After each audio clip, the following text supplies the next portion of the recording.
दोस्तों, आज ओरछा राज्य की स्थापना के बारे में पढ़ेंगे। कल हमने बुंदेला वंश के बारे में आपको जानकारी दी थी। हमारे पिछले वीडियो में बुंदेला वंश की जानकारी उपलब्ध है।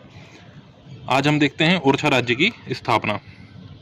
अर्जुन पाल बुंदेला, जो अर्जुन पाल बुंदेला थे, इनके 3 पुत्र हुए थे। सबसे बड़ा पुत्र था वीरपाल, दूसरा था सोहनपाल और तीसरा था दयापाल। याद रखना है, अर्जुन पाल बुंदेला के 3 पुत्र, वीरपाल, सोहनपाल, दयापाल।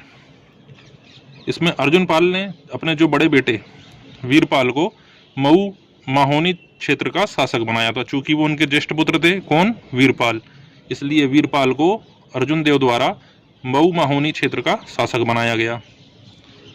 अब यहाँ पर होता यह है कि जो वीरपाल थे, वीरपाल ने अपने जो 2 भाई थे सोहनपाल और दयापाल को सत्ता से बेदखल कर दिया और राज्य से बाहर कर दिया।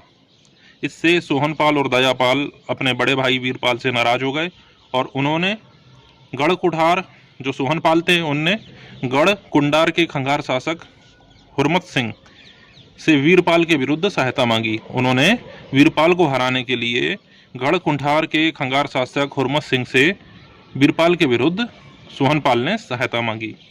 इस पे जो उन्होंने सोचा था कि सहायता मिलेगी, लेकिन यहाँ उल्टा होता है। हुरमत सिंह सोहनपाल की काफ़ी बेइज्जती करता है, उन्हें अपशब्द कहता है और इससे इनको काफ़ी ठेस पहुंचती है। इनके आत्मसम्मान को, सोहनपाल के आत्मसम्मान को बहुत ठेस पहुंचती है। इसी का बदला लेने के लिए सोहनपाल पवाया के और शाहबाद के शासकों के साथ मिलकर सोहनपाल द्वारा खंगार शासक हुरमत सिंह को पर आक्रमण किया जाता है और हुरमत सिंह को सोहनपाल द्वारा मार दिया जाता है। अब जब हुरमत सिंह मारे गए तो अब सीधी सी बात है, जो गढ़ कुंडार पर सोहनपाल का शासन हो जाएगा, तो गढ़ कुंडार पर सोहनपाल ने नए राज्य की स्थापना कर ली। बुंदेले, परमार और धंधेरे ठाकुर, ये जो 3 ठाकुर हैं, बुंदेले, परमार और धंधेरे ठाकुरों का यह गठजोड़ इतिहास में 3 कुरी के ठाकुरों के नाम से प्रसिद्ध है। ये आपका बहुत इंपॉर्टेंट क्वेश्चन है। प्रीलिम्स में, मेंस में तो आ ही सकता है, आएगा ही, लेकिन प्रीलिम्स में के लिए भी यह क्वेश्चन आ सकता है। 3 कुरी के नाम से किन ठाकुरों को जाना जाता है? बुंदेले, परमार और धंधेरे ठाकुरों का गठजोड़ इतिहास में 3 कुरी के ठाकुरों के नाम से प्रसिद्ध है। ये आपको याद रखना है। उसके बाद क्या होता है, सोहनपाल ने जब वहां पर शासन कर लिया था, तो सोहनपाल के पश्चात उनके जो उत्तराधिकारी अन्य राजा हुए, वो कौन कौन से हुए?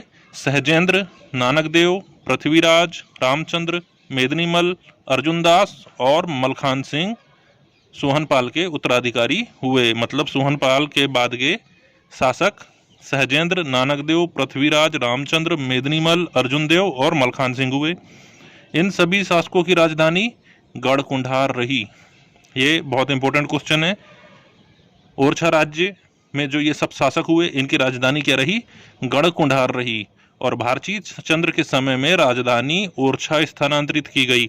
यह भी एक क्वेश्चन बनता है कि राजधानी, बुंदेला राज्य की राजधानी ओरछा कब स्थानांतरित की गई? भारती चंद्र के समय में राजधानी ओरछा स्थानांतरित की गई। अब हम पढ़ेंगे रुद्र प्रताप बुंदेला के विषय में। रुद्र प्रताप बुंदेला, इनका शासनकाल 1501 से 1531 तक रहा। ये मलखान सिंह के पुत्र थे। रुद्र प्रताप बुंदेला जो थे, ये मलखान सिंह के पुत्र थे। रुद्र प्रताप द्वारा बुंदेलों की राजधानी ओरछा की नींव जो रखी थी, रुद्र प्रताप द्वारा बुंदेलों की राजधानी ओरछा की नींव 3 अप्रैल 1531 को रखी गई। ये क्वेश्चन है, ध्यान रखिएगा।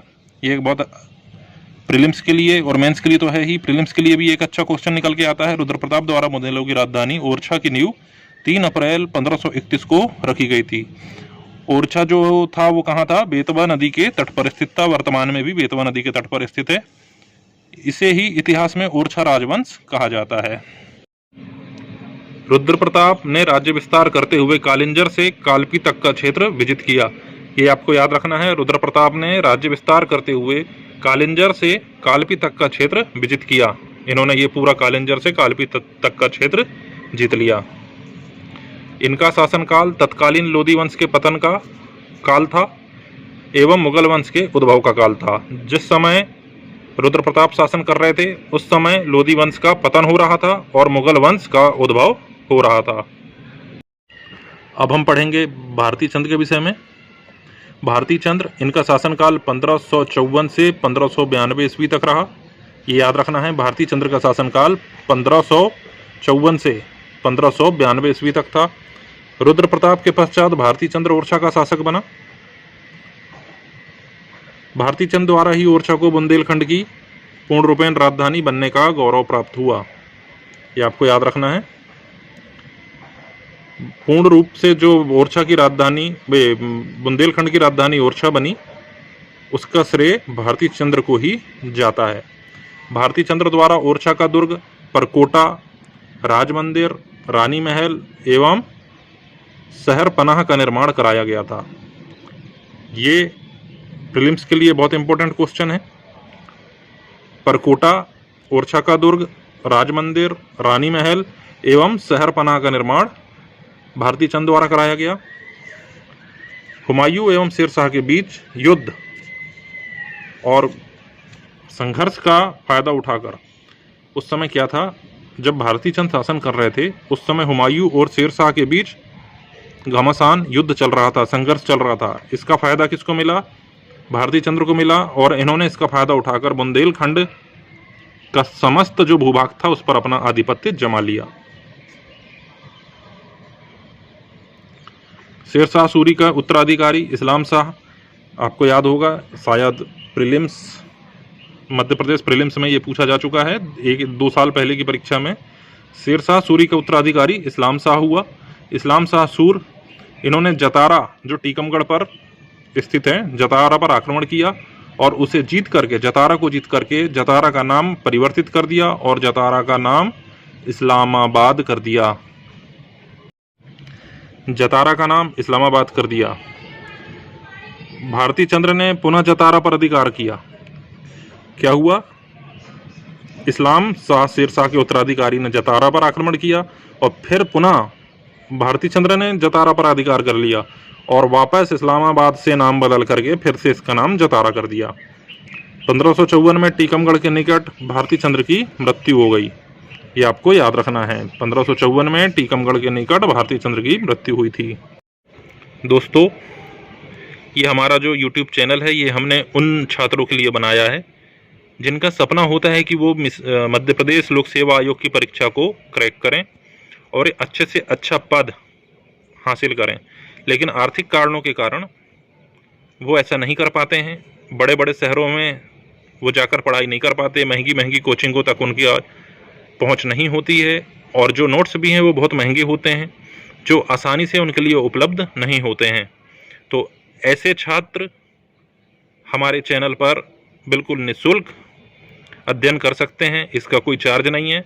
हम प्रीलिम्स और मेंस, मध्य प्रदेश लोक सेवा आयोग की प्रारंभिक और मेंस परीक्षा दोनों की तैयारी करवा रहे हैं और बिल्कुल निःशुल्क करवा रहे हैं। और हमारे टेलीग्राम चैनल, जिसके लिंक नीचे डिस्क्रिप्शन में मैं आपको दे दूंगा, उसमें सारा मटेरियल जो है, नोट्स, वो आपको जो मैं पढ़ाता हूं उसमें आपको मिल जाएगा। आप वहां से जा कर के इसे पढ़ सकते हैं, डाउनलोड कर सकते हैं और अपने नोट्स बना सकते हैं। हमारे चैनल को सब्सक्राइब करिए, लाइक करिए और हमारा जो मेहनत हमारे द्वारा आपके लिए की जा रही है वो आपको कैसी लग रही है वो भी आप कमेंट करके हमें बताइए। इससे हमारा मनोबल बढ़ता है और हम भविष्य में और भी अच्छा प्रयास करेंगे ताकि आपको जो भी आपके डाउट हैं वो हम क्लियर कर सकें। तो दोस्तों, चैनल को सब्सक्राइब ज़रूर करिएगा।